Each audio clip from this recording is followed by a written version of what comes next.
Hey there, fellow adventurers! I am Sunshade, and today we're going to talk about the current state of WoW Remix, how the bronze and thread farm is going, and how I believe it should be going. So, in the current state of the event, the average player who made a character and played the game as intended through quests and campaigns, rares along the way, LFG queued content, ended up at level 70 having a tough time in some raids and having to resort to the ward tactic of placing the meta gem on the tank and having that tank be overhealed. It got a minor nerf for some tanks, but nothing too noticeable.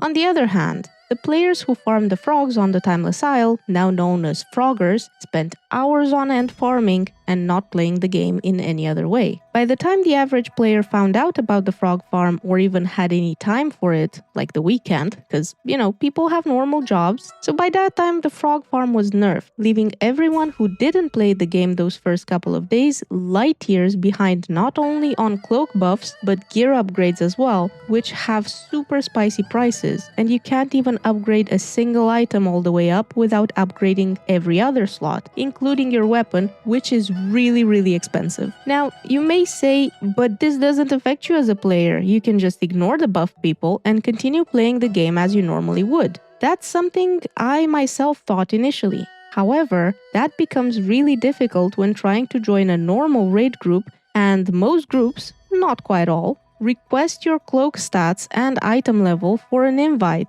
even though the raids can be cleared easily with the natural progression of gear. So you end up having to build your own group and hope for the best. Besides this, you may join a group for normal or even heroic raids that has one frogger. At first, you might enjoy the easy flopping of bosses and getting carried, but after a couple of these, you realize you don't really get to play the game, you barely get to attack the boss, and it's not really enjoyable when one person does 90% more damage than the other 9 combined. This situation has turned many players to try to find ways to catch up to the Froggers, and they have. They started farming the goats in the valley, they started doing the Dalaran sewers, which were both followed by a swift nerf. Then they started solo farming Heart of Fear trash, which was also swiftly nerfed soon after. It even pushed people into using an exploit to bypass the 10 instance lockout in order to farm the trash in the Gate of the Setting Sun dungeon, which of course was also quickly nerfed afterwards. And at the moment, the thread and bronze farm is being done by spam queuing level 10 to 19 dungeons, by having a low level in your group in order to get the appropriate dungeons, quickly ramming through it, not bothering with loot as it goes to your mail, and making a new alt on a trial account over and over again to keep getting the same low level fast dungeons.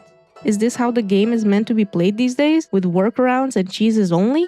The devs have tried to make a catch-up mechanic for those average players by buffing campaign quest rewards, but without awarding those who already cleared those basically anything. If you made a character and played the game normally before this buff, it's a slap to the face, as your mailbox will not contain all the rewards that are now awarded for that content. And no, you can't go back and do it again, unless you make an alt and start over, losing most of your current progress. Following this, Blizzard continued trying to improve bronze and thread gains for players by buffing LFG content rewards like normal and heroic dungeons and scenarios, world bosses and rares, and the floaty orbs you fly through.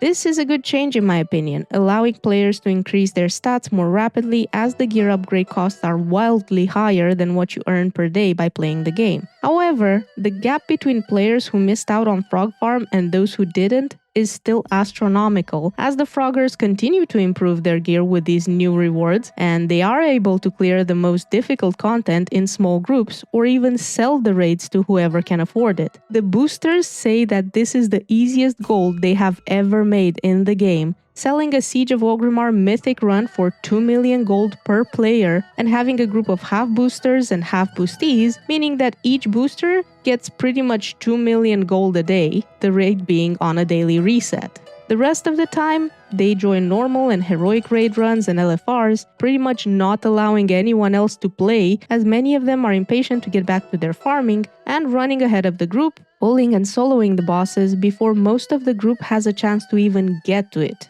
What can be done about this? On our part, nothing really. On Blizzard's part, they can probably roll back or reset the cloaks of those who farmed the frogs, even though I consider that also to be unfair to those who spent 13 hours killing frogs. What should have been done in the first place, in my opinion, was better testing of the event before it was released, and it should have been left up on the PTR for longer than just 2 days. Otherwise, bring the frog farm back and put a cap on those who already did it. I don't know. So what do you think about the way things are going with WoW Remix, and what do you think should be done to improve the general player experience? Did you farm the frogs? How does it feel to be a god among insects? Let me know in the comment section below, and don't forget to subscribe to the channel for more WoW content. See you in the next one. Bye!